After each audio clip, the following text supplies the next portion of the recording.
The night the billionaire lost everything did not begin with thunder or warning. It began with silence, the kind that creeps along the glass walls of a skyscraper like fog before a storm. Elias Cole sat alone in his penthouse office at the top of Colwood Tower, staring at a glowing financial dashboard that only hours earlier had represented the pride of his empire. Now the numbers were collapsing in real time, falling like dominoes pushed by an invisible hand. Alerts flashed red across his monitors. Investors were withdrawing funds faster than the system could log them.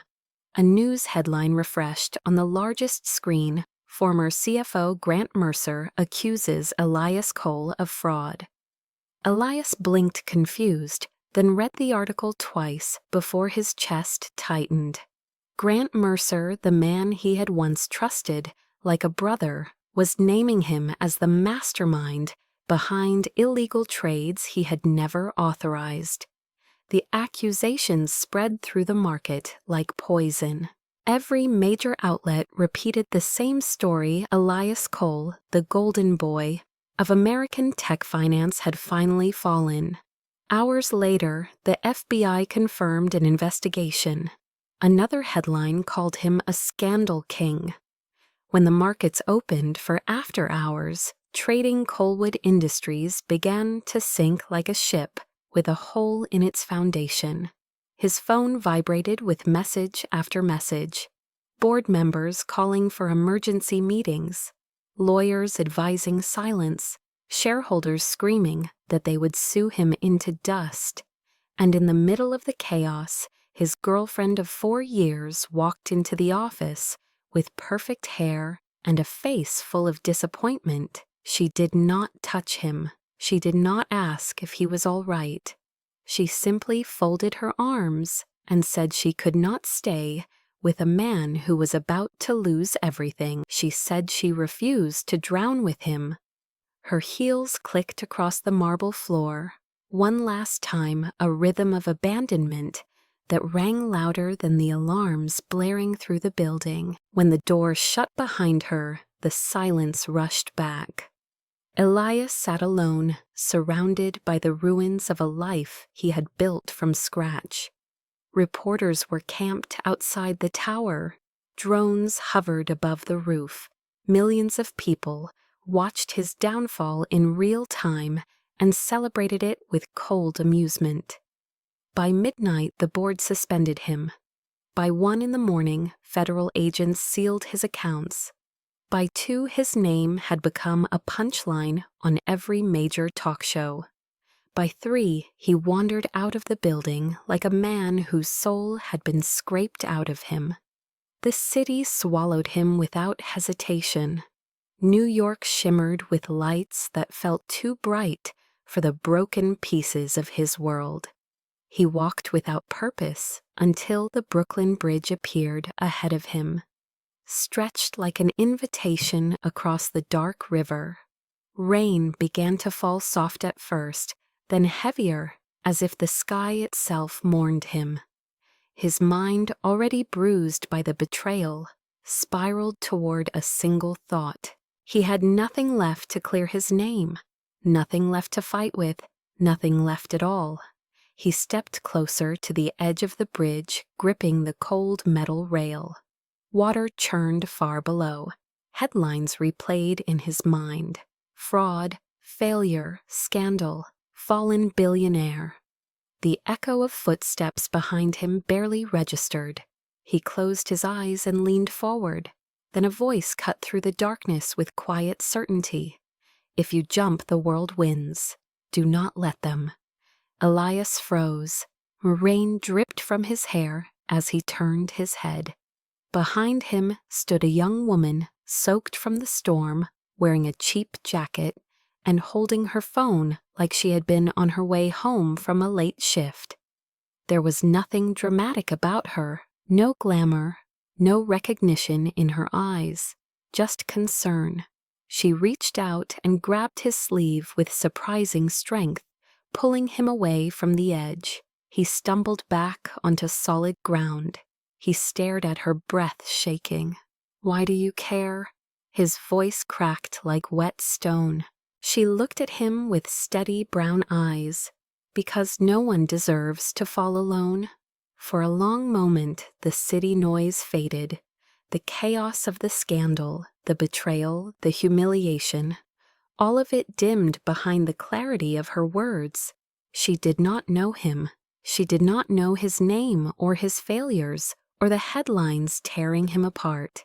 She only saw a man standing on the edge, and she chose to pull him back. The lights of New York reflected in the puddles at their feet, painting them in gold and blue. Two strangers standing on the bridge, between ruin and something else. Later, Elias would remember this moment as the point when his story stopped breaking and began turning. But in that instant, all he could do was stare at the girl who had saved him, without knowing she had saved a man the entire nation loved to hate. The morning after the bridge was not kinder to Elias Cole. New York woke with its usual indifference, but the world he stepped back into had already branded him with a scarlet letter. Every screen in Times Square carried his face, like a public execution, each headline louder and crueler than the last. Fraud allegations erupt at Coalwood. Billionaire Elias Cole under federal investigation. Ex-CFO claims massive cover-up. Even the morning talk shows dissected him like he was a failed experiment, rather than a man whose entire life had been ripped from under him. Strangers whispered his name on the subway, snapping quick photos when they thought he was not looking.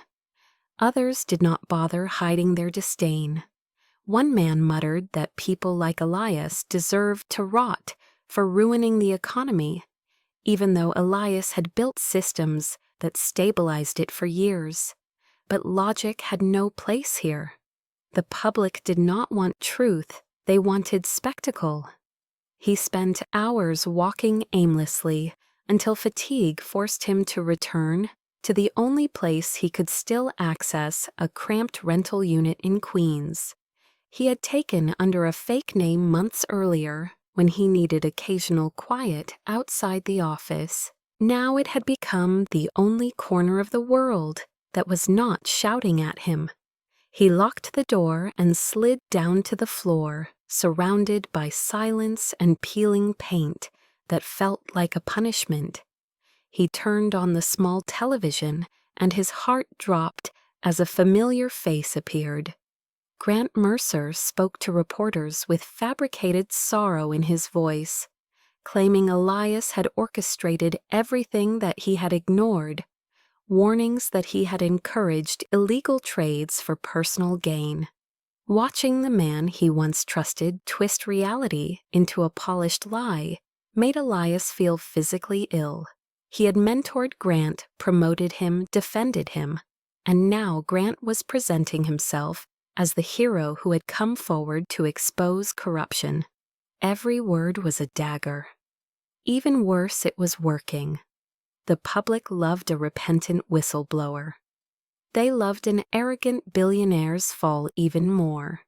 Social media fed the frenzy, painting Elias as a monster who had crushed innocent lives for profit. Conspiracy theories spread faster than the truth. The FBI froze his accounts within 24 hours.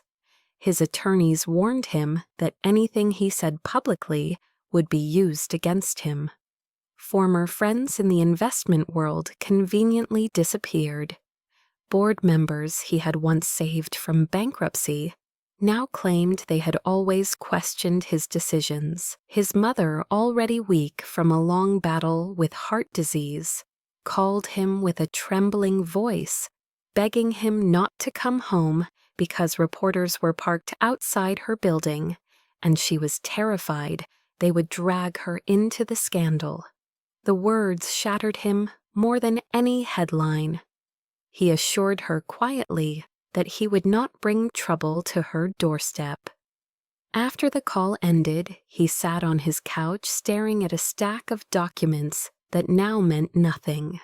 His life's work had been reduced to one question he could not answer. How had everything gone so wrong so quickly? The betrayal, the loss, the humiliation. All of it weighed down on him like wet cement. Days blurred together. He slept only when exhaustion forced him to. He ignored the world as it ripped him apart with new angles, new lies, new accusations. Each time he turned on the television, his name was followed by words that did not belong to him. Criminal, mastermind, manipulator. The downfall of Elias Cole became the nation's newest obsession. But fate, though cruel, had a strange sense of timing.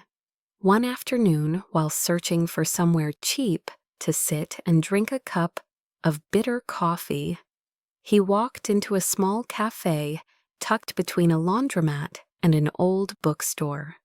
The bell over the door chimed, and a warm smell of roasted beans wrapped around him comforting in a way he could not explain.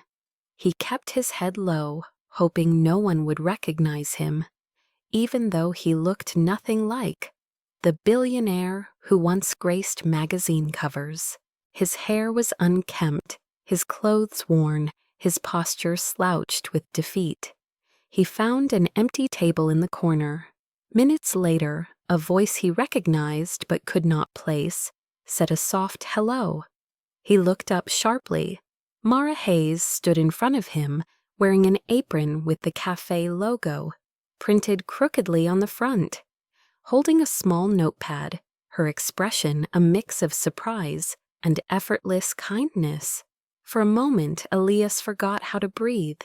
The girl from the bridge. She blinked, not recognizing him at all. To her, he was not the disgraced former billionaire, plastered on every screen. He was simply a tired customer.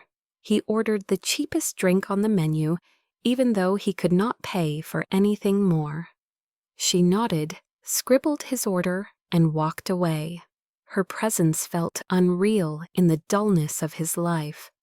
When she returned with his drink and noticed he had no food, she frowned slightly and asked if he had eaten. He lied and said he was not hungry, but his shaking hands betrayed him. Without hesitation, she brought a sandwich and set it down gently. He tried to push it back, but she slid it toward him again and whispered that it was on the house. People in ruins need warmth, not headlines. Her words struck him with unexpected force. He stared at her, unable to speak. Something inside him cracked. No one had defended him. No one had comforted him. No one had even looked at him without judgment since his downfall began. Yet here she was, the same girl who had told him not to let the world win, offering him food like he was just another struggling human being. When she walked away to help another customer, Elias watched her with a heaviness in his chest that felt strangely like relief. She moved with quiet purpose kindness woven into every gesture. She did not know she had saved him once, and now she was unknowingly saving him again, in the smallest yet most human way. Hours passed, and he remained in the cafe long after finishing his meal, simply because the room felt like a place where his ghosts were quieter. Mara checked on him occasionally, asking if he needed anything else, unaware of the collapse he carried inside him. He could not tell her who he was. Not yet.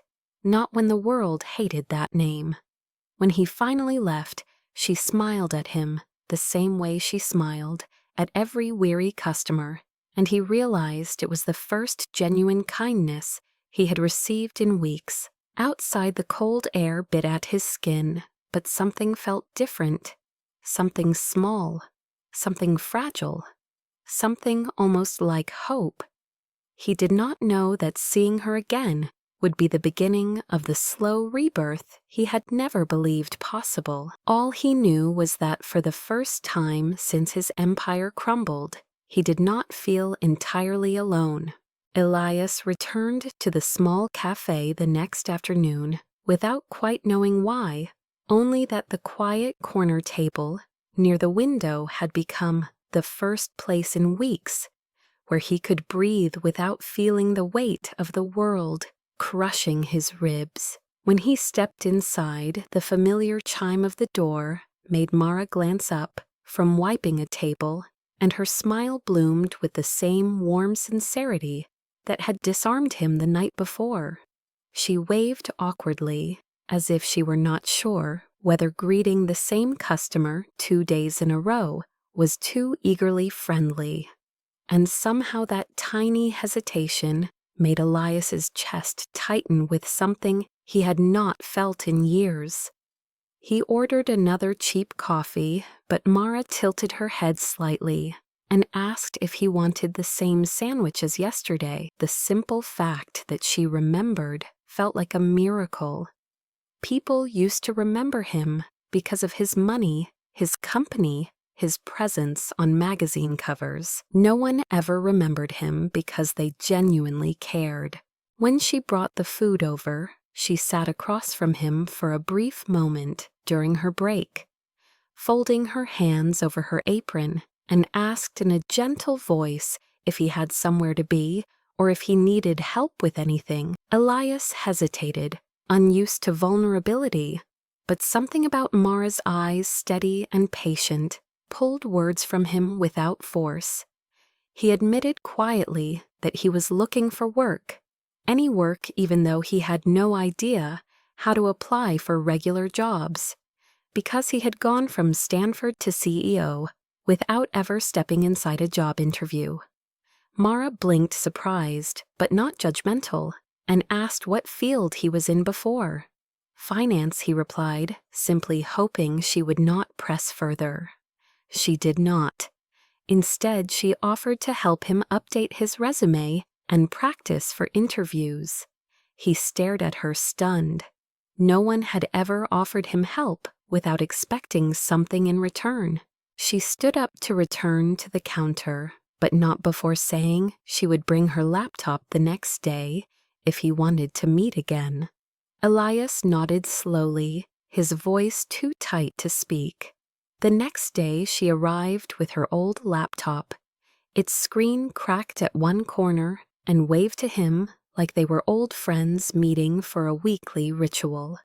She pulled up a blank document and asked him to list his experience.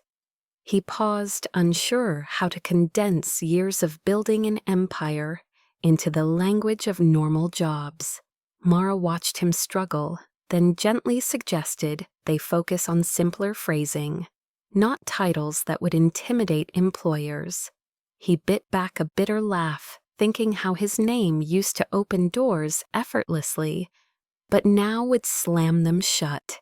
She coached him through rewriting everything in humble, grounded terms, reframing his experience to fit entry-level analyst roles or consultant work. When she learned he had never taken the subway properly on his own, she insisted on teaching him. After her shift ended, she dragged him down into the subway station with a firmness that surprised him. Elias could not remember the last time someone dragged him anywhere. Mara showed him how to navigate the maze of platforms, how to refill a Metro card, how to avoid sitting too close to the track because some people pushed others without warning. She moved with the ease of someone who had carved her life out of small routines and had learned how to survive in a world that offered her no shortcuts. Elias followed her humbled. At one point, he stumbled when the train lurched, and without thinking, she grabbed his sleeve to steady him.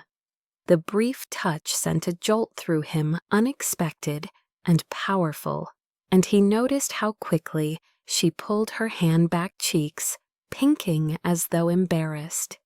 It was the smallest moment yet. It lingered in both of them. Over the next week, Mara and Elias fell into an unspoken rhythm. She taught him how to buy groceries on a budget, how to cook simple meals, How to Stretch $20 Long Enough to Survive a Week. They spent time in the park near her apartment, where she sat on a bench feeding pigeons, while Elias watched the world with new eyes. Children played soccer on patchy grass. A street musician strummed a guitar with a worn strap. An elderly couple shared a single ice cream cone, laughing like teenagers. None of it belonged to the billionaire world Elias had once lived in, yet all of it felt more real than anything he had known. One evening she mentioned she taught piano classes at a community center for low-income kids and invited him to visit. Elias hesitated, but eventually said yes.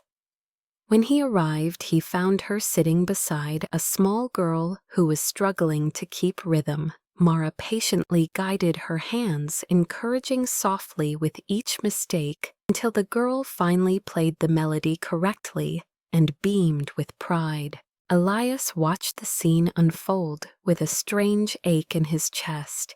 He had spent years building machines, algorithm systems that moved money around like a game. But Mara moved people. She lifted them. She made them feel seen. After class, they walked outside together.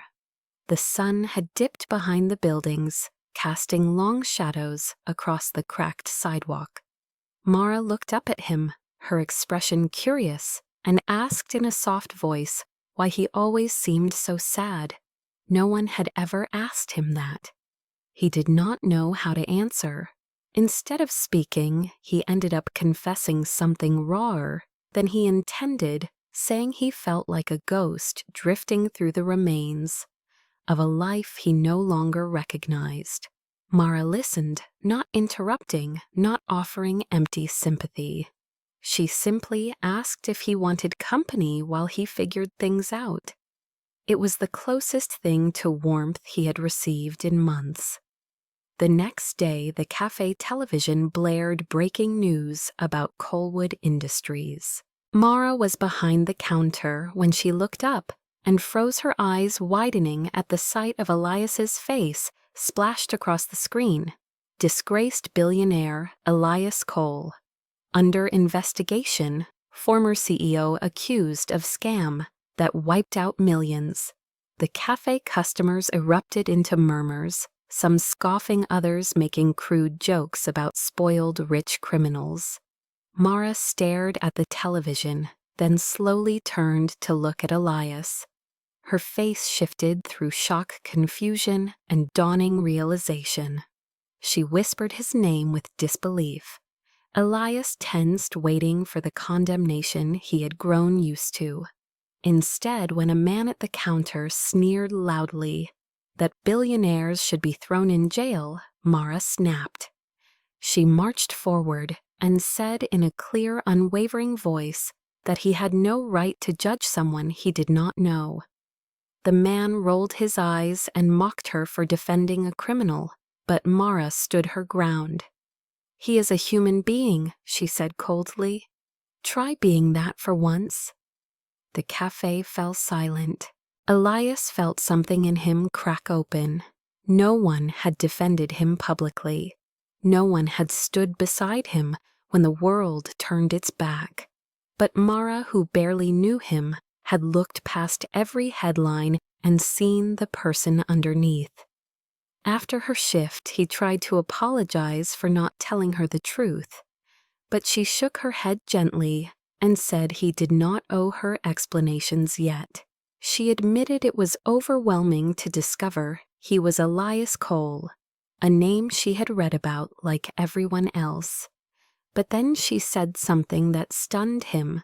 She told him that she had seen his eyes before. She saw his headlines, and she trusted eyes more than screens. Elias could not remember the last time anyone trusted him. That night, as they walked together under the streetlights, the air thick with unspoken tension, Mara brushed a strand of hair behind her ear and said she believed there was more to his story than what the world claimed. The moment was almost tender, almost intimate. until she added that believing in him did not mean she was unafraid of getting hurt. He wanted to tell her everything right there.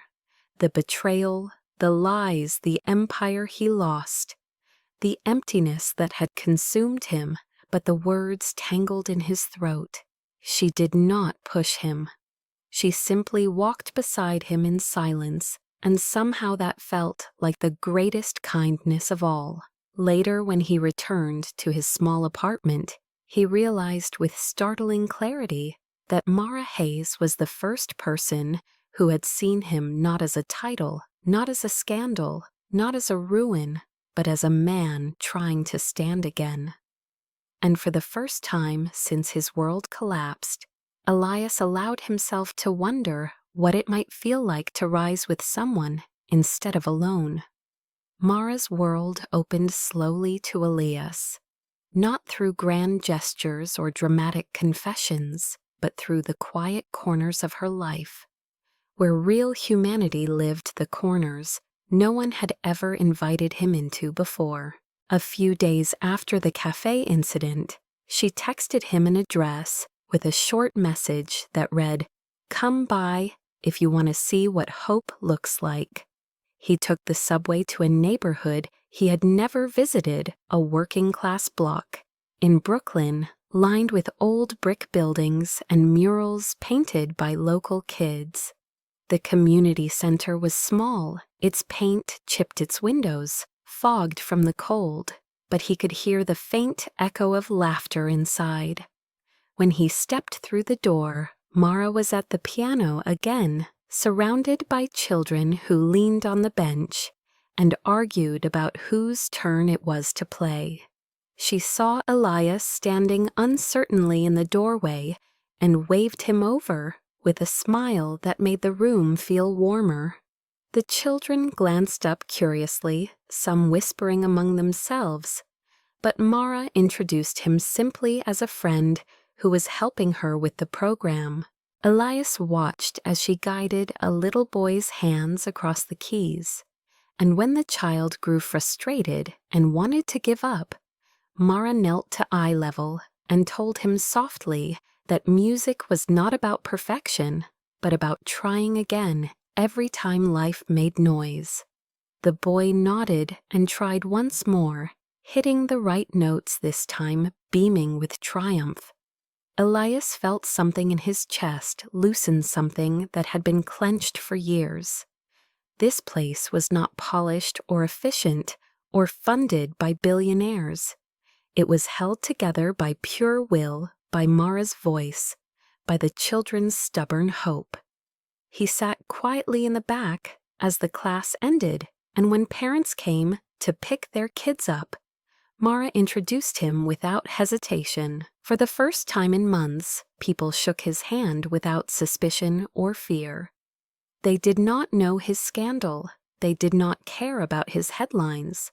They simply saw a man standing beside a woman they trusted. After class, Mara suggested they take a walk to the small park nearby.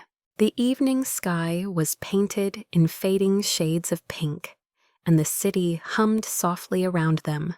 She told him about the kids, about how some came from unstable homes, some from shelters, some from parents who worked 3 jobs just to stay afloat. She explained that the music program had once been funded by a local nonprofit, but the funding had been cut, so she kept it alive on her own, scraping together what she could from her multiple jobs. Elias listened humbled.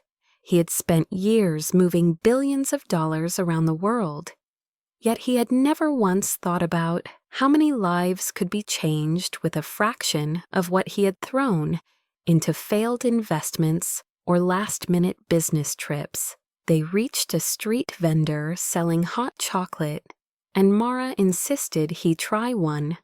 She teased him about being too fancy to drink from a paper cup, and he laughed for what felt like the first real time in ages. The warmth of the drink seeped into his frozen fingers, and Mara watched him closely with a half-amused expression, as if fascinated by how much he still had to learn about being a regular person. On their walk back toward the subway, a sudden downpour started without warning. Mara grabbed his wrist and pulled him under the narrow awning of a closed bookstore. They were pressed close together, rain drumming against the metal roof above them, their breaths visible in the cold air.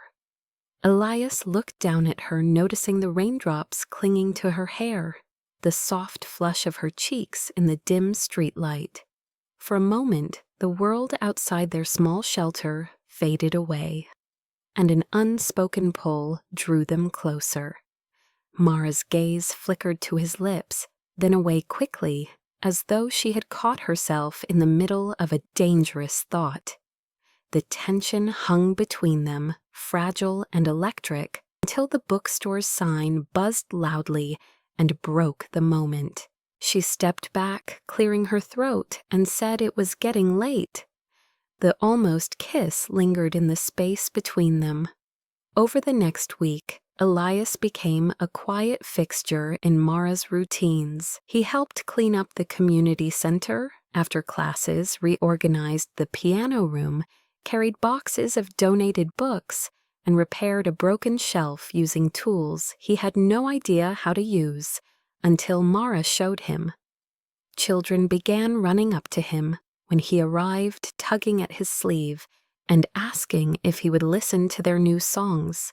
He found himself smiling more often, laughing at their playful banter, genuinely caring about their stories. One evening after class, Mara sat beside him on the old wooden steps outside the center.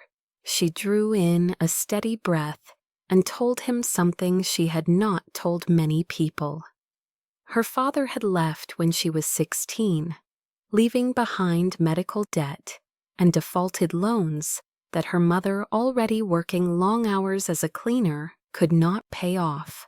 When her mother passed away unexpectedly 2 years later, every debt collector in New York seemed to descend on her, at once threatening lawsuits and wage garnishments. The worst part, she said quietly, was that the company handling the loans was run by Grant Mercer. Elias stiffened, a cold realization washing through him. Grant had destroyed thousands of families through predatory lending. Elias had tried to stop those practices years ago, but the board had sided with Grant, claiming he was maximizing profits. Elias had been so focused on scaling the company that he had not fought harder. Now sitting beside Mara, he saw the consequences of his inaction in her tired eyes.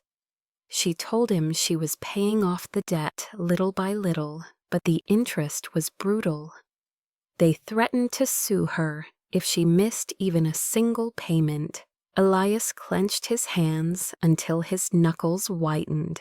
The idea that Grant had not only ruined his life, but also suffocated hers with financial cruelty, made something fierce ignite inside him. He looked at Mara, at the quiet strength she carried, and anger rose like a storm tide, not toward her, but toward the man who had taken so much from both of them. Mara touched his arm, sensing the shift in him, and said she did not need rescuing. She just wanted him to understand why she worked so much, why she seemed exhausted all the time, why she had built her life on saving others, even though she was barely staying afloat herself. Elias swallowed, overwhelmed. He whispered that she deserved better, and she shook her head, saying everyone deserved better. It was just that some people did not have the luxury of waiting for it. The words struck him deeper than she knew. Later that night, while she rode the subway home, Elias sat alone in the community center, long after everyone had left. He stared at the piano keys, running his fingers over them, thinking about everything Mara had told him, everything she had done for others, everything she had done for him without even knowing who he really was when they met. He realized something profound in that quiet room. Mara Hayes was the first glimpse of a world he had never understood, a world he had always been too far above to see, a world where people built family out of nothing but heart and persistence and hope. She had given him more humanity in 2 weeks than he had experienced in years at the top. For the first time since losing everything, Elias felt the beginnings of a fire in his chest. Not of anger or vengeance, but of purpose.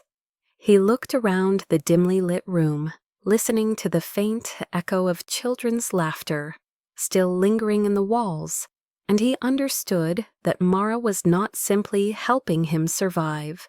She was teaching him how to live again. And he, in turn, felt something awaken inside him. Not the ruthless CEO he once was, not the broken man standing on a bridge, but someone reborn, someone who could build something new, something good, something worthy, of the woman who had seen him when no one else had. It was the first spark of the empire he did not yet know he would rise to reclaim. Elias woke before the sun the next morning with the kind of clarity that felt almost violent, as if something inside him had finally snapped into place. After months of drifting through fog, he stood at the window of his small Queens apartment, watching the first light climb over the rooftops as the city began its restless hum below. New York had never stopped for him, not when he was powerful and not when he fell, and the realization struck him with a new kind of resolve. The world had taken everything from him, but Mara had given him something far more valuable in return: purpose. As he replayed her confession about the debt, Mercer's company had trapped her in something fierce and protective surged inside him. He could not go back to Coalwood. That chapter was dead, burned to ash by betrayal. But he could build something new, something honest, something that would hit Grant Mercer where it hurt, not with wealth or revenge, but with justice. He grabbed his laptop, the one item the FBI had not seized because it was old and personal, and sat at the tiny kitchen table. For hours he typed, sketched, erased, rebuilt.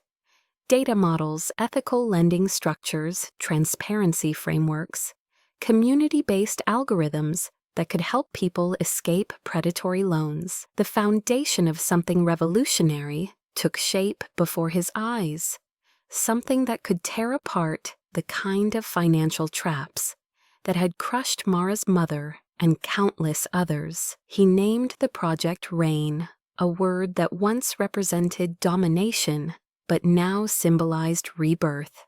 By noon, his apartment was covered in papers. Mara arrived unexpectedly with a bag of groceries. She took one look at the chaos and asked if he was building a spaceship. He laughed despite the exhaustion. He explained the idea to her, expecting confusion, but Mara leaned over his shoulder with growing fascination. Her eyes tracing every chart and sketch, she asked questions that surprised him, questions that showed she understood the human side of finance in a way he never had. She wanted to know how RAIN would protect families like mine, what safeguards would prevent corruption, how ordinary people would be able to use it without fear. Elias answered each one, feeling something expand in him. With every moment she believed in his dream.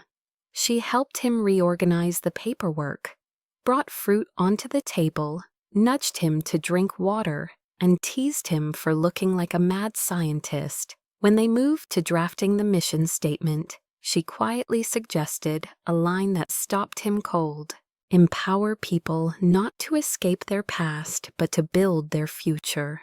Elias wrote it down without hesitation. It was the heart of everything he had been trying to say. As days passed, their work routine became as natural as breathing. They met early mornings at the cafe, before her shift evenings at the community center, where kids peeked curiously at Elias's laptop, and late nights in his apartment, where they brainstormed until their voices grew hoarse. Somewhere in the rhythm of building something meaningful together, they slipped into a partnership that felt effortless. Mara would lean over his shoulder, their heads inches apart, unaware of the way his pulse stuttered when her hair brushed against his cheek. Sometimes she would fall asleep on the couch after long hours of planning, and Elias would quietly drape a blanket over her, watching the gentle rise and fall of her breath with an ache he tried to ignore. One night, as they sat on the floor, surrounded by empty takeout containers, Elias opened up about the moment she found him on the bridge. He told her he had been seconds away from stepping off. Mara froze her eyes, widening with horror, and without thinking she cupped his face between her hands and whispered that the world would have been darker without him. The words nearly undid him.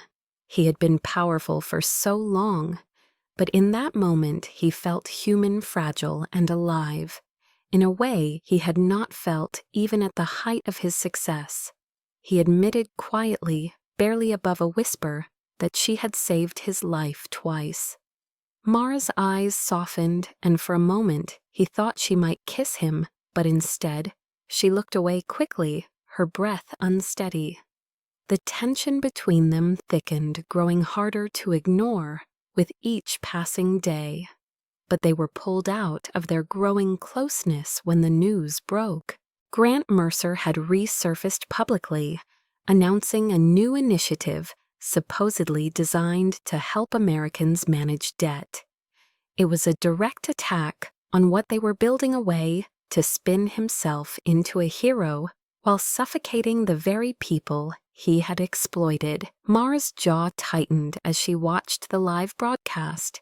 "Kids like mine will get crushed under that," she said, voice shaking. Elias felt fury ignite inside him, sharper and hotter than anything before. This man had taken everything from him, and now he wanted to shape the future again through lies. "Not this time," Elias whispered. "Not anymore." They went into overdrive. Mara reached out to community groups, nonprofit leaders, churches, anywhere ordinary people gathered. Elias coded through the night building tools that could give people insight into hidden fees, predatory traps, and abusive loan patterns. The more they worked, the more the two of them grew into something unstoppable. And yet, as rain gained momentum in small circles, whispers began to reach the surface. Someone had reported Elias's activities to Mercer. Something big was forming behind the scenes. One evening, while Mara was closing up the cafe, a man in a suit approached her with a clipped smile and a fake apology for bothering her.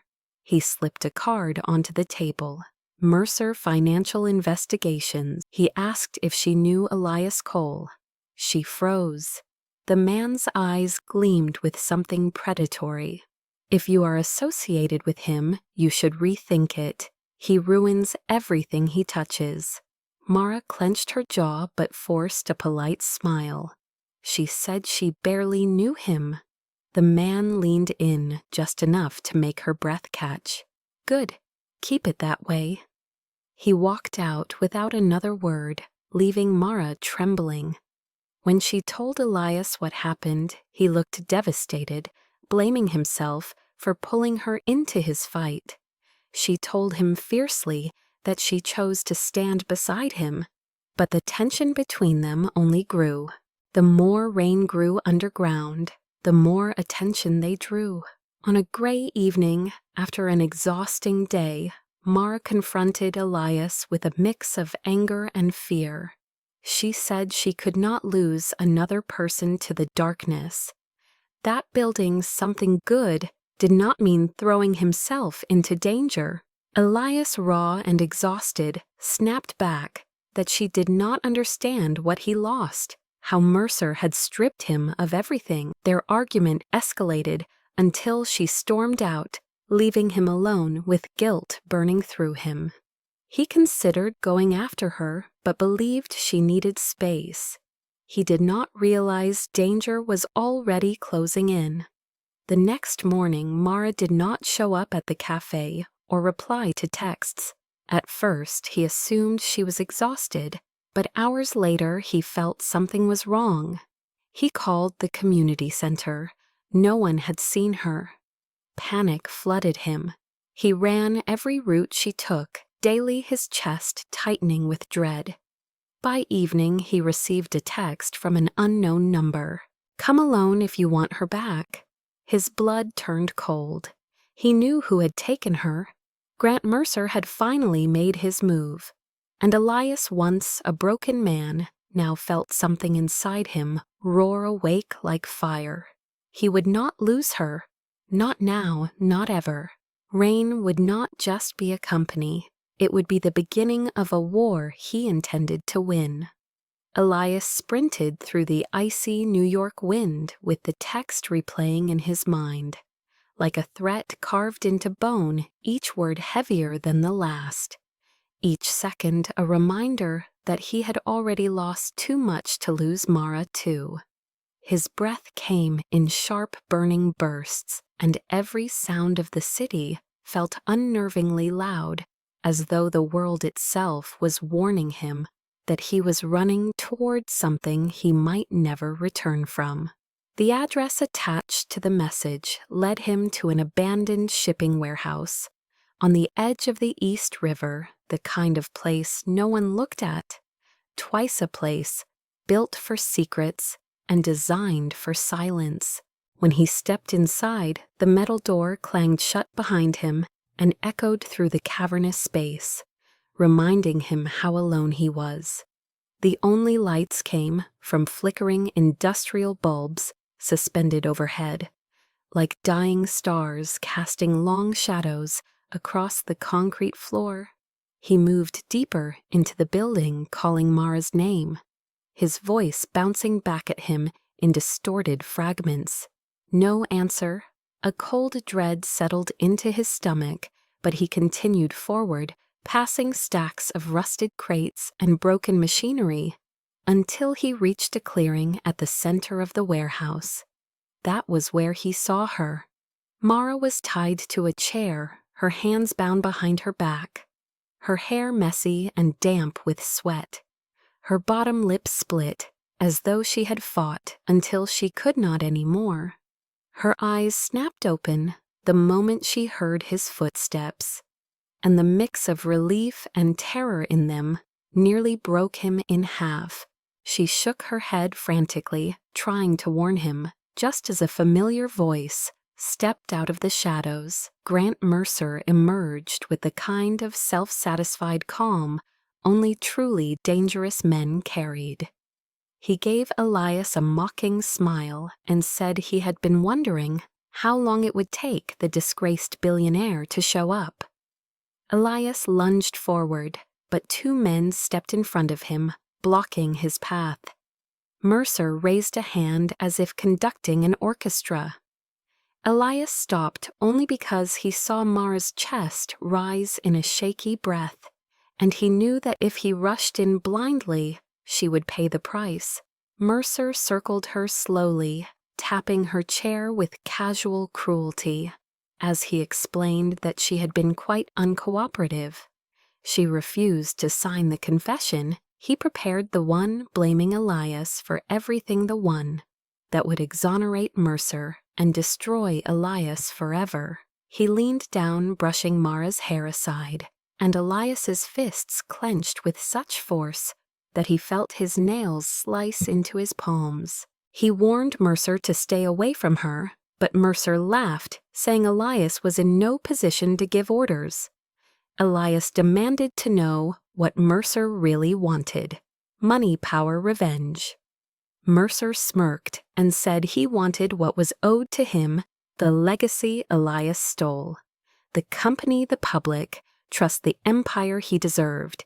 He said Elias was too soft to lead, too emotional, too human, and people like Mara, they were leverage, nothing more. Elias's vision blurred with rage, but he forced himself to stay still, analyzing the room, the number of guards, the possible exits. He knew he might not make it out alive, but he would not leave without her. Mercer suddenly nodded at his men, and they grabbed Elias, slamming him to the ground.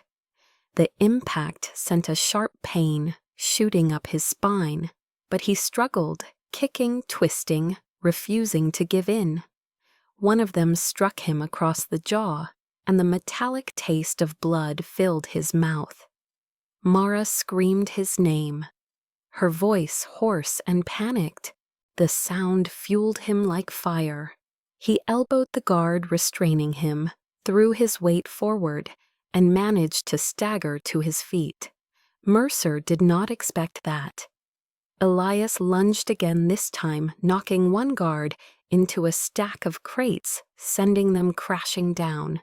The other guard punched him in the ribs, but Elias barely felt it.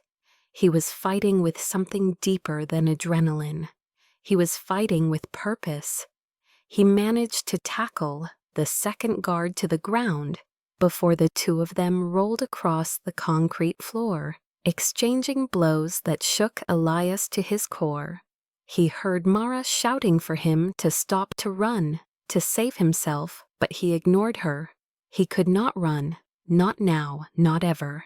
He knocked the guard unconscious with one last blow and stumbled to his feet, panting, covered in blood bruises blooming across his skin. Mercer watched him with growing annoyance, as though Elias were a stubborn stain, refusing to be scrubbed out. Mercer drew a small pistol from his coat and pointed it directly at Mara's heart. Elias froze, every muscle locking. Mercer told him to stop pretending he was a hero, because heroes died young and cowards lived long enough to watch the people they cared about disappear. Elias raised his hands slowly, chest heaving, his voice steady, as he told Mercer that if he wanted him, he should let Mara go. Mercer tilted his head, considering it, then coldly replied that letting her go would be boring. Instead, he planned to make Elias watch. Elias took a step forward, and Mercer tightened his grip on the trigger. Mara gasped, tears streaking down her cheeks. She whispered for Elias to leave, to forget her, to run, while he still could. But Elias's voice broke when he answered that he had already spent too many years running from the truth. He said that for the first time since Colwood collapsed, he had found something worth fighting for, something worth staying alive for, and he would not let Mercer take that from him. Mercer rolled his eyes, but before he could react, one of the crates above him creaked loudly. Elias glanced up sharply. A camera hidden in the beams blinked with a small red light. Someone was recording. Mercer followed his gaze, his expression shifting from annoyance to fear as he realized he had walked right into a trap. Mara's phone vibrated in her pocket, a scheduled automation she had set earlier. A live feed began transmitting to multiple community leaders, journalists, and activists she had built connections with. Mercer panicked, shouting at his men to cut the power, but it was too late. Everything he had said, everything he had done, it was all being streamed. Elias saw his chance. Fueled by a raw, desperate instinct, he threw himself at Mercer, knocking the gun from his hand. They crashed to the ground, fighting viciously, Elias taking blow after blow, but refusing to fall. The warehouse filled with shouts, overturned crates, the sharp clang of metal against concrete. Finally, Elias pinned Mercer down, breathing hard, blood dripping from his jaw. Mercer spat accusations, warnings, promises of revenge, but Elias pressed a knee into his chest and told him in a low, trembling voice that the era of Mercer's cruelty was over. Sirens wailed in the distance. Police stormed the warehouse moments later.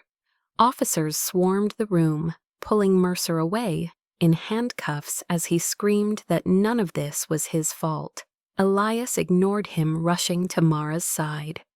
He untied her with trembling hands, his voice cracking as he whispered her name. She collapsed into his arms, gripping him with such force that he felt her fear and relief merge into something overwhelming. He held her tightly, burying his face in her hair, murmuring that she was safe, that he had her, that nothing would happen to her again.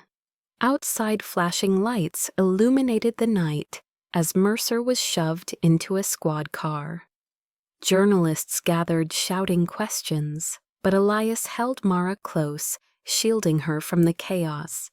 He had walked into that warehouse willing to die. Instead, he walked out, holding the person who had given him a reason to live. And he knew with absolute certainty that this night would change everything. The ambulance doors slammed shut with a hollow thud that echoed through the freezing air as Elias held Mara's shaking hand. His knuckles scraped raw and his ribs throbbing with every breath. The night around them felt unreal, washed in red and blue lights that flashed across their faces like some distorted nightmare. Paramedics moved quickly, checking Mara's pulse, her oxygen levels, her injuries. But all she cared about was the way Elias kept whispering her name, his voice hoarse with panic, as if he feared she might disappear if he let the syllables rest too long in the air. She squeezed his hand weakly and told him she was fine, that she had survived worse, but he knew it was a lie. The bruise on her cheek, the swelling along her jaw, the tremble in her voice. All of it told a story she should have never had to live through. As the ambulance raced through Manhattan streets, Elias stared at her with an intensity born from terror guilt and a fierce, relentless devotion he could no longer ignore. Her eyes fluttered shut, and for a second he thought she was fading, but she whispered that she was just tired. He swallowed hard and promised her she could rest, that he would keep watch, that she did not have to fight alone anymore. The paramedic looked at him with a mixture of pity and understanding, then quietly assured him she would recover, but the emotional trauma might linger. The words hit Elias like a punch. He wanted to take her pain, carry it, bury it, anything that would remove even a fraction of the suffering she had endured because of him. The ambulance arrived at the hospital, and the fluorescent lights felt harsh and cold as they wheeled Mara into an exam room.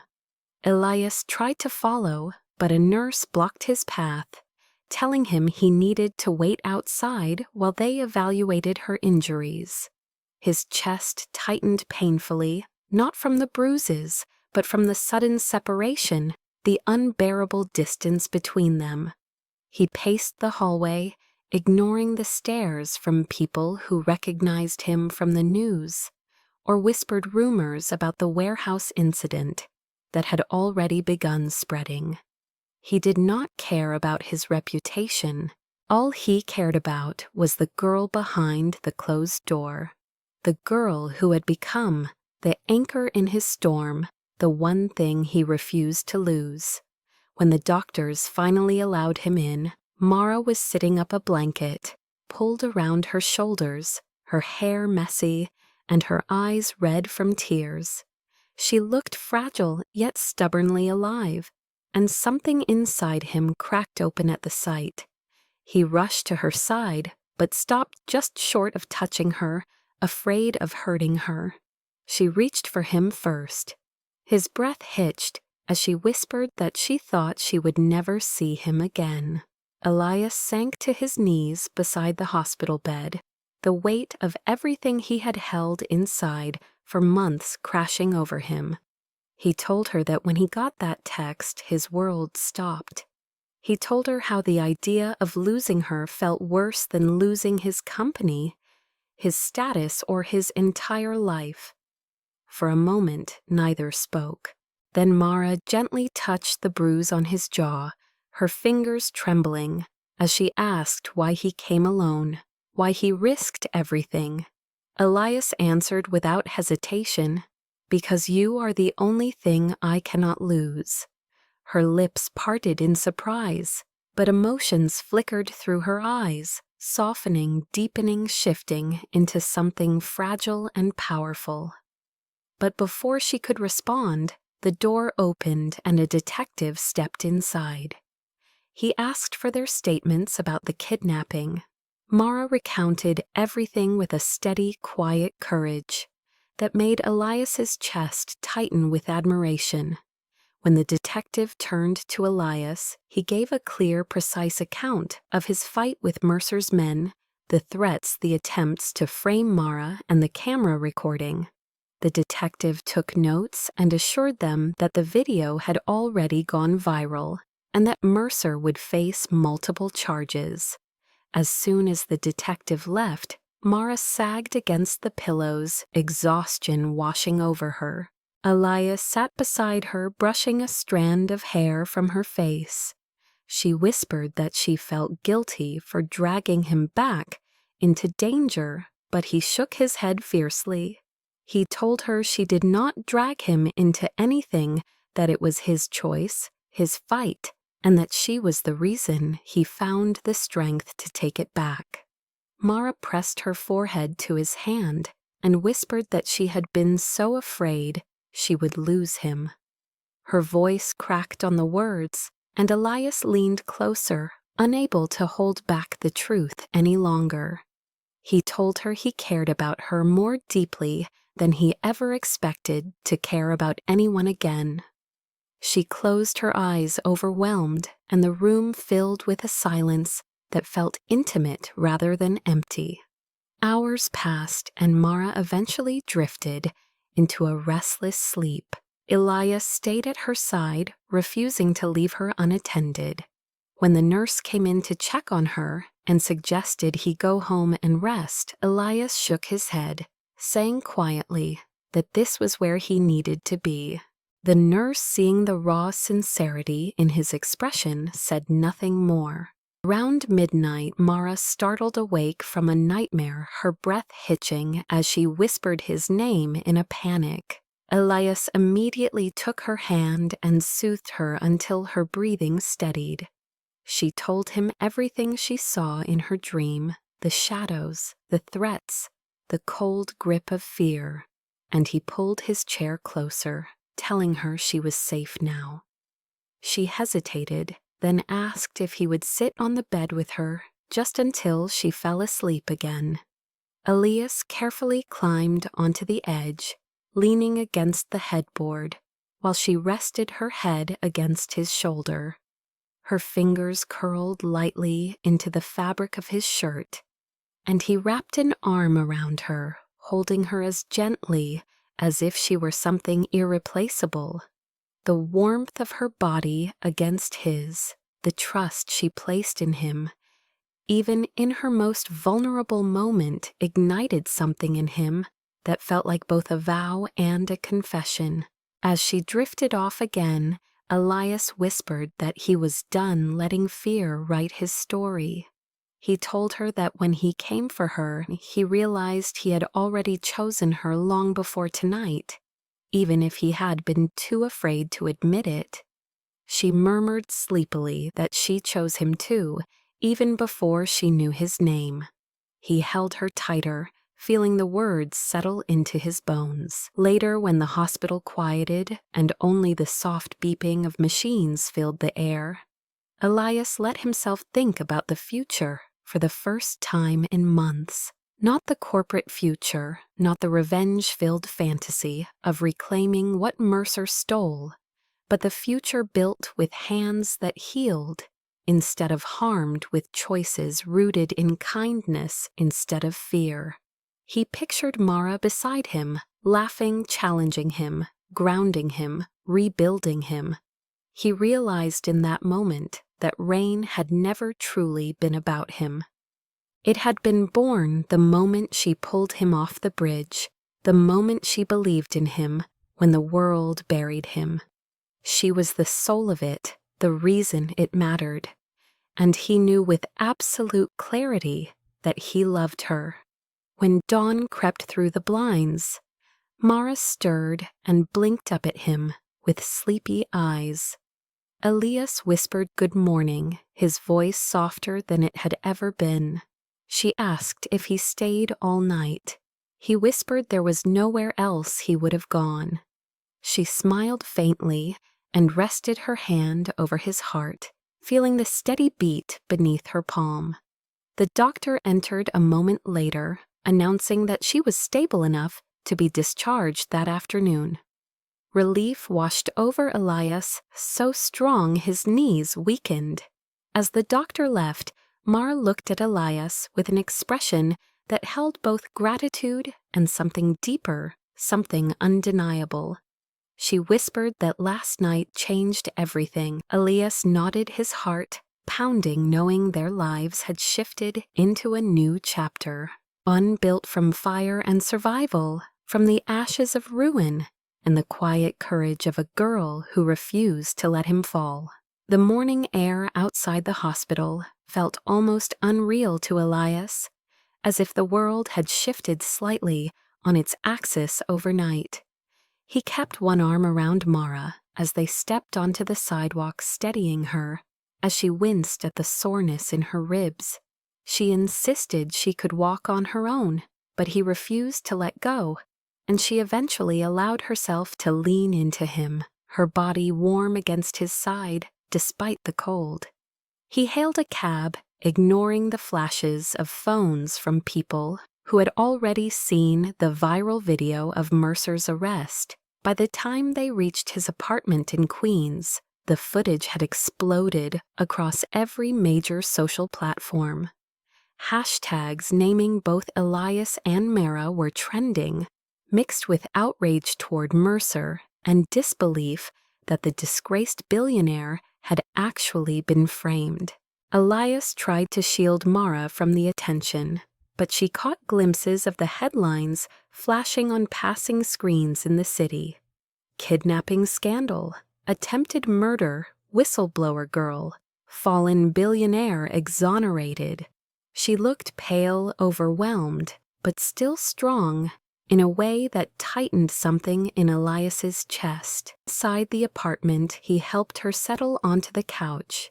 She looked around at the cluttered stacks of rain sketches and notes covering the table, the counters, even the floor.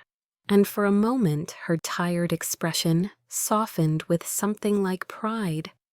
This place had been their war room, the birthplace of everything they had built together. Elias brought her tea and gently touched her cheek where the bruise was darkening. She caught his wrist lightly and whispered that he did not have to hover. He whispered back that he wanted to. Her eyes flickered with an emotion neither of them was ready to name. She drifted to sleep again, exhaustion overtaking her, and Elias used the quiet hours to do what he had avoided since the fall of Colwood. He opened his email. Hundreds of unread messages piled up. Journalists requesting interviews, old business partners suddenly wanting to apologize, venture capital firms expressing interest in Rain, community leaders thanking him for exposing Mercer. He deleted the apologies first one by one, refusing to let people rewrite their roles in his downfall. Then he opened the message that truly mattered. A government investigator had written to confirm that the FBI was dropping all pending inquiries into him, effective immediately citing the warehouse footage as irrefutable evidence of his innocence. Elias closed his eyes, exhaling slowly. Months of fear, humiliation, and helplessness dissolved into a silence so profound it felt like the city itself paused for him. When Mara woke hours later, she found him standing at the window, the letter still open on his phone. She approached quietly and asked what had happened. When he told her, her eyes filled with tears that mirrored the sunrise streaking across the skyline. She whispered that she was proud of him. Elias turned to her fully, and for a moment the world outside seemed to shrink until it was just the two of them, standing in a small apartment in Queens, held together by something invisible and undeniable. He stepped closer, brushing a strand of hair behind her ear, his voice unsteady, as he told her she was the reason he got this far. She rested her forehead against his chest, letting herself lean into him as if she had finally stopped running. But as warm as the moment felt, the world outside was heating quickly, and neither of them was prepared for the storm that Rain's newfound exposure would bring. By afternoon, Elias's inbox was flooded with requests for interviews from every major news outlet. Stock market analysts speculated about what he would build next. Former Colwood investors wanted meetings. Activists praised him. Corporations feared him. Elias ignored all of it until Mara touched his arm and gently told him he needed to face the world if he wanted Rain to grow. She said people were watching now, waiting to see what story he would tell. Her words grounded him. So together, they drafted a public statement from his kitchen table. Elias wrote with sharp conviction, and Mara helped soften the edges, making sure every word felt human rather than corporate. When they finished, he posted the statement online. It spread like wildfire. People commented about his courage. Others argued about his role, but the overwhelming response was support. For the first time since his downfall, the nation saw him not as a villain or a broken man, but as someone who survived something corrupt and emerged with something better to offer. As the world reacted, Elias and Mara returned to their work on Rain.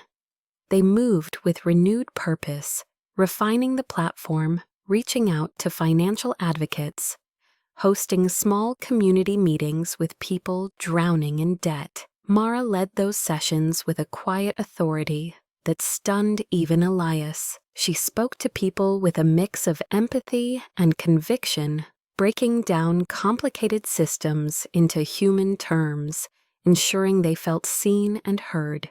Elias watched her from the side of the room, feeling his chest ache with something deep and tender. She was not just helping him rebuild his life, she was helping rebuild him. But the real turning point came 3 days after the warehouse incident. A coalition of nonprofit leaders reached out, asking Elias to present Rain at a public forum. He hesitated, anxious about facing the world again, but Mara took his hands and told him he was ready. She said people needed to hear his voice, not the version of him twisted by headlines. So they went together.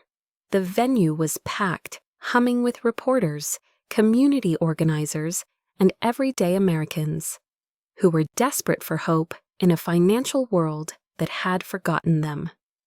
Elias began his presentation nervously, his voice shaking, but then he caught sight of Mara, standing at the side of the stage, her eyes steady and encouraging. Something inside him clicked. He spoke with rising confidence. He explained how Rain would expose predatory lending patterns, how it would empower consumers, how it would stop the cycle that had destroyed families for generations. And every time he faltered, Mara's gaze pulled him back. When he finished, the crowd erupted. People stood and clapped. Journalists whispered. Leaders shook his hand. Someone in the front row even shouted that Rain would change America. Elias looked at Mara through the flood of applause, and she smiled at him with a pride he had never felt from anyone before. The aftermath was immediate and intense. Offers poured in. Interview requests multiplied. Community groups wanted partnerships. Rain's waitlist skyrocketed. A major financial ethics organization publicly endorsed him. But with every success, Elias kept turning to Mara, seeking her guidance, her steadiness, her moral compass. One evening, after a long day of meetings, they returned home exhausted. Mara curled up on the couch while Elias sat on the floor, beside her, leaning his head against the cushion near her shoulder. She reached down, brushing her fingers through his hair in a quiet gesture that felt like home. She whispered that Rain was going to save people. He whispered back that she saved him first. For a long moment, they stayed that way, breathing in sync. But then the next twist arrived. Late that night, Elias received a call from a senator requesting a private meeting to discuss new financial legislation inspired by Rain. It was an opportunity to reshape national policy, a chance to build something monumental. Elias agreed to the meeting, but as he hung up, he felt something shift inside him. Rain was no longer a passion project. It was becoming a movement, and he was rising with it. But none of it would matter unless he found a way to tell Mara what she truly meant to him. He turned toward her on the couch, ready to speak, but she was already asleep, her head resting against the armrest, her hand still gently touching the spot where his hair had been. He watched her for a long moment, realizing his rise meant nothing without her beside him. And somewhere deep in his chest, a quiet conviction settled. The world had tried to bury him, but she was the one who taught him how to rise. Rain erupted into the national spotlight. With a force neither Elias nor Mara could have anticipated, transforming almost overnight from a grassroots initiative into the most talked-about financial reform movement in America. The public forum had been the spark, but the fire grew when major news outlets ran in-depth features about the platform, the warehouse incident, and the truth behind Mercer's crimes. Overnight, Elias went from the fallen billionaire who lost everything to the unlikely symbol of transparency and justice. But while the world marveled at his resurrection, Elias kept redirecting credit toward the woman who helped him build the foundation he stood on. Every interview he accepted, every panel he sat on, every televised debate he took part in, he mentioned Mara's name with a sincerity that startled even seasoned journalists. She is the reason Rain works. She is the reason I stood back up. When she watched those interviews from the sidelines, something warm and confusing tightened in her chest. She would remember the man she found alone on the Brooklyn Bridge, broken and ready to crumble. And she would see him now standing tall, commanding rooms, inspiring thousands fighting systems he once ruled. And yet he looked for her before every speech, every appearance, every meeting, as if her presence anchored him to something real. As Rain expanded, Elias gathered a team of experts, technologists, and social workers who wanted to join the movement. Community centers volunteered to pilot the program. Financial ethics groups offered support. Even a few prominent politicians began aligning with Rain, calling for national reform. But through all the momentum, Elias insisted on one non-negotiable truth. Mara would be part of everything. He asked her to join every strategy meeting, every planning session, every community event. He listened to her ideas with an attentiveness that made the rest of the team pay closer attention. When she spoke, even data analysts and policy advisors took notes. Mara quickly became the quiet heart of the movement, the person people gravitated toward when they needed clarity, empathy, or reassurance. She never sought the spotlight, but she became impossible to ignore. Videos of her speaking to struggling families began circulating online, drawing millions of views. She did not talk like an economist or a politician. She talked like someone who understood what it felt like to be trapped by circumstances bigger than you. Meanwhile, Elias wrestled with something deeper than professional admiration. Every time Mara laughed at a joke he made accidentally, every time she brushed her fingers against his sleeve, when handing him a document, every time she looked at him with those steady, patient eyes, he felt a tether, pulling him toward a truth he had tried to bury beneath duty and fear.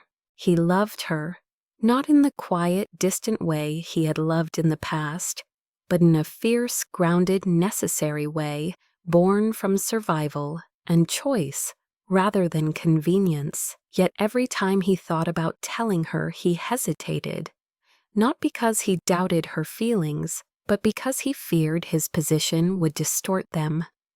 He wanted her love, not her gratitude, and he wanted her to choose him freely, not because he had risen again, but because he was the same man she had found when he had nothing left.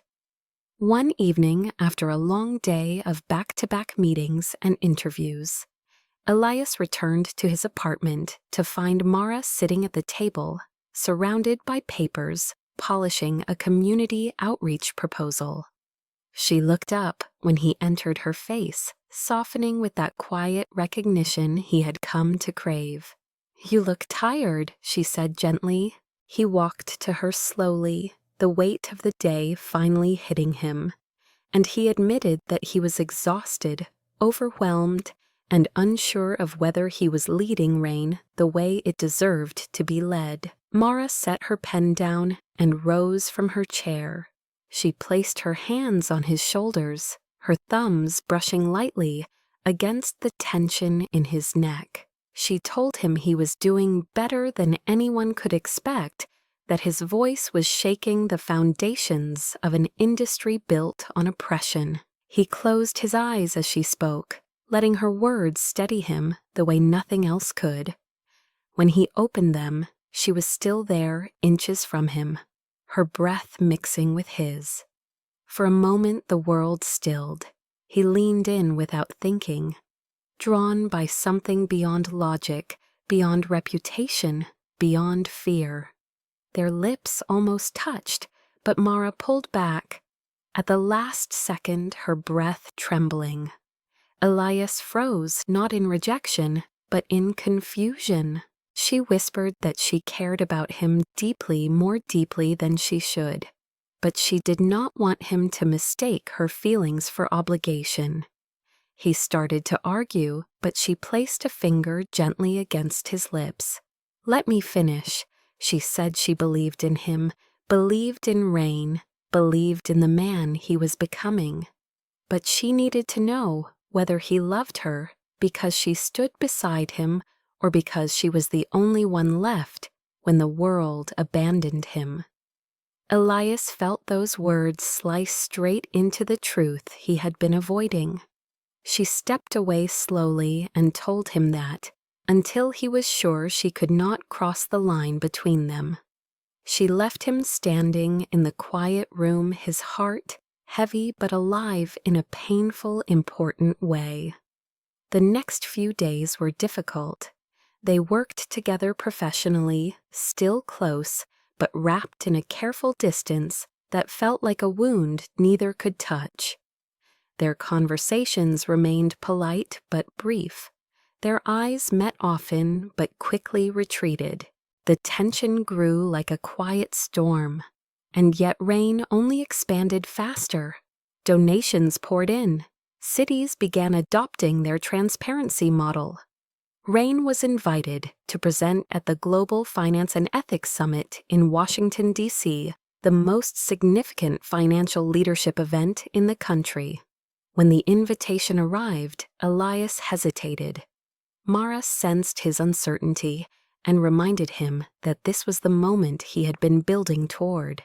She told him he needed to take the stage and show the world what Rain could do.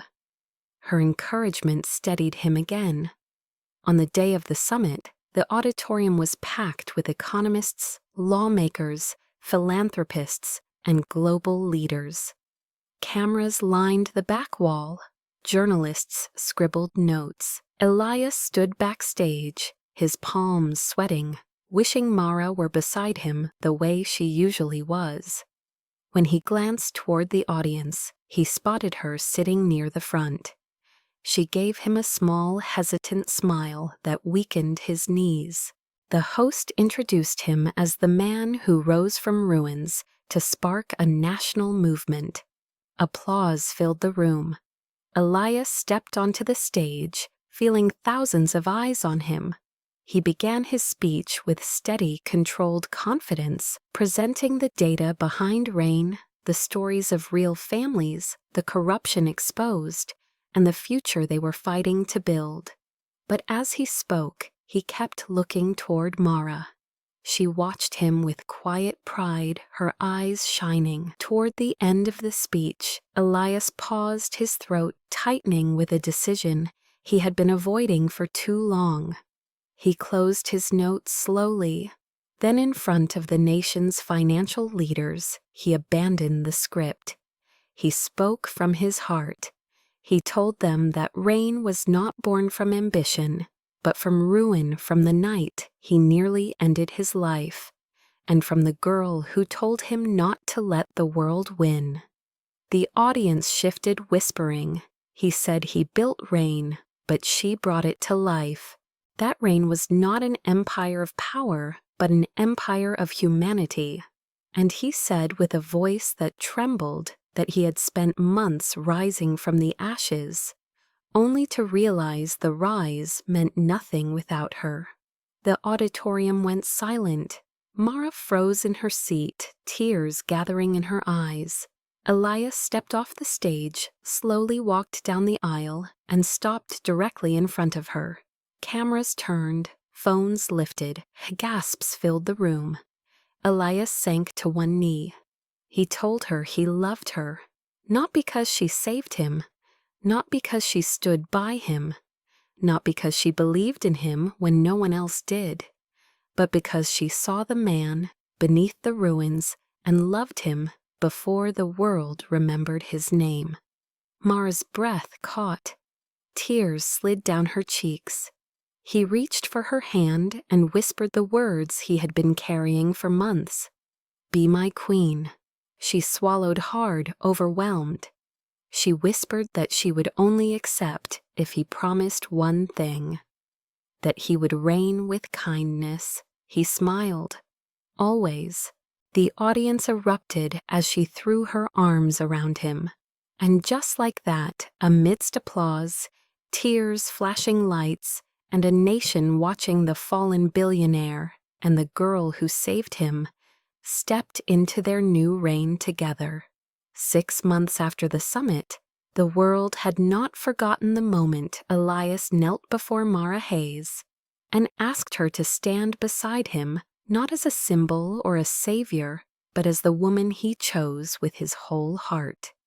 What neither of them anticipated was how that moment would ripple across the country. News outlets replayed the proposal. For weeks, audiences dissected every detail. Social platforms exploded with commentary, and financial leaders debated the shift it represented. Some called it impulsive, others called it revolutionary. But for Elias and Mara, it simply marked the moment. Their lives finally aligned with the truth they had both carried for months. Their journey continued, not with extravagance or spectacle, but with quiet mornings, steady work, and a deepening sense of partnership that felt both grounding and transcendent. RAIN had grown beyond anything Elias originally imagined. Offices opened in multiple cities, grassroots programs thrived, financial literacy courses expanded, new policy proposals gained bipartisan support, and at the heart of it all, Mara served as the director of RAIN's National Outreach Program, a role that fit her like it had been written specifically for her. She spent her mornings meeting with local leaders, her afternoons working with communities often ignored by traditional institutions, and her evenings sitting across from Elias at their shared desk, reviewing data reports while teasing him for drinking coffee far too late. Their lives were busy, but they were no longer defined by survival or fear. Instead, they were defined by purpose and choice, and most of all, by a love that no longer hid in the cracks of chaos. Elias had moved from his Queens apartment into a modest but beautiful brownstone in Brooklyn, a place with warm hardwood floors, tall windows, and enough space for Mara's piano students to visit on weekends. She had not officially moved in, but her presence filled the home regardless. Her books lined his shelves, her scarves draped over his chairs, her laughter echoed in every room. Elias found himself pausing in the doorway some mornings, just to watch her in the kitchen hair in a loose bun humming softly as she prepared tea. He memorized those moments. He treasured them more than he had ever treasured success. One late afternoon, as golden light spilled across the kitchen, Mara stood by the window, reading a letter from one of Rain's newest partner schools. They invited her to speak at a graduation ceremony, praising her work with financially vulnerable students. She ran her fingers over the embossed seal, her expression softening as she absorbed the words. Elias entered quietly, watching her with a tenderness he never grew accustomed to. She looked up when she sensed him there. He asked how she felt. She smiled and replied that she felt grateful, overwhelmed, and sometimes unworthy. Elias stepped closer, gently lifting her chin so she would meet his eyes. He told her she had changed the lives of countless families, that she had rewritten the way America thought about finance, and that if anyone deserved recognition, it was her. She leaned into him, resting her forehead against his chest, and whispered that she still saw herself as the girl who worked 2 jobs, helped her mother pay off impossible debt, and struggled to believe she deserved anything good. Elias cupped the back of her head and whispered that she deserved everything good, everything bright, everything hopeful, and if she ever doubted, that he would spend the rest of his life reminding her. Their days continued with this steady rhythm of growth and quiet devotion. Evenings often ended with Mara playing the piano, while Elias reviewed policy proposals at the table beside her, the soft melody of her music weaving through his thoughts, like a promise of peace he never imagined he would find. Yet their life was not without challenges. Public scrutiny remained intense. Critics questioned their relationship. Old rivals attempted to undermine Rain. But the difference was this: Elias and Mara faced every challenge side by side, no longer unsure of where they stood with one another. One evening, after a particularly contentious panel debate on national television, Elias returned home exhausted and emotionally drained. Mara found him in the living room, sitting in silence, his shoulders tight with tension. She crossed the room, knelt in front of him, and took his hands in hers. She told him he carried too much alone, that he did not have to be invincible, that he was allowed to bend without breaking. He let out a shaky breath and whispered that sometimes the pressure scared him. She squeezed his hands and said she was not going anywhere. He felt something inside him unclench, and he pulled her into his arms, holding her like the grounding force she had always been. Weeks later, Rain hosted its first national fundraising gala at the New York Public Library. The event was elegant, filled with people who believed in their mission. Mara wore a midnight blue dress, that made Elias forget the concept of air for a moment. He watched her navigate the room with grace, humility, and quiet leadership. When she spoke with donors, Elias noticed how they leaned in, captivated not by her beauty, though that was undeniable, but by her sincerity. As the event neared its close, Elias stepped onto the stage to deliver a speech. He spoke about reform, justice, transparency, and hope. But toward the end, he paused, scanning the crowd, until he found Mara standing near the archway, her eyes locked onto his. He told the audience that reign was founded on one belief, that people deserve the truth, and that truth can only thrive when rooted in compassion. He said compassion was not something he learned in boardrooms or corporate towers, but from a girl who offered him a warm meal when he had nothing, who believed in him when the world wanted to bury him, who saw the man behind the headlines and chose to stay. Mara's breath hitched as the room fell silent. After the speech, he stepped down from the stage and walked straight to her through the applauding crowd. She met him halfway, her eyes shimmering. Before she could speak, he took her face gently in his hands and kissed her slow and deep and certain, the kind of kiss that spoke of everything they had endured, everything they had built, and everything they still had left to create together. The room erupted into applause again, but they barely heard it. They had their own world in that moment. Later that night, when the guests had left and the lights dimmed, Elias and Mara walked hand in hand through Bryant Park the city night, humming around them. They sat on a quiet bench beneath the trees. Elias turned to her, brushing a lock of hair behind her ear, and said he had something to tell her. She looked at him curiously. He took a breath and confessed that he wanted their future to be more than shared work or shared mission. He wanted a life with her, a home with her, a family with her. She felt her heart flutter in her chest.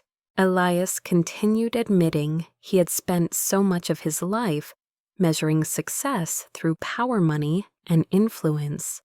But the only measure that meant anything now was whether she was beside him. He reached into his coat pocket and pulled out a small velvet box. Mara's breath caught. He opened it slowly, revealing a ring that glimmered softly beneath the park lights.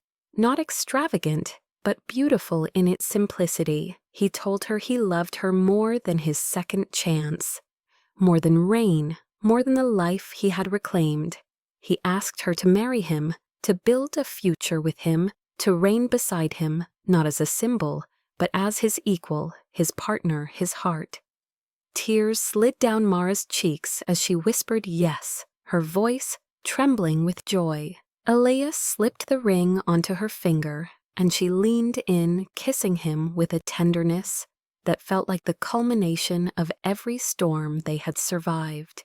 They held each other beneath the starlit New York sky, knowing the world would continue watching, judging, speculating, but none of it mattered. He had risen. She had reigned. Together they built something indestructible, and their story, born from ruin, forged in fire and crowned in love, had only just begun. Thank you for staying with this story until the very end, my friend, and if this journey touched something inside you, even for a moment, I hope you will take a breath and let your heart settle before you leave. Stories like this one remind us that no matter how dark a season feels, no matter how heavy a loss becomes, there is always a chance for something new to rise when we least expect it, and sometimes all it takes is one person who sees us the way the world refuses to. If you felt connected to Elias and Mara, if their love made you believe in second chances, or reminded you that kindness can change a life, Let me know in the comments. Tell me which moment hit you hardest. Tell me if you would have chosen differently. Tell me if you believe love can rebuild what the world tried to destroy. I read every single comment, and your words inspire the next story we tell together. If you are watching from a different state or another country, tell me where you are listening from. I love seeing our little family grow across cities and oceans.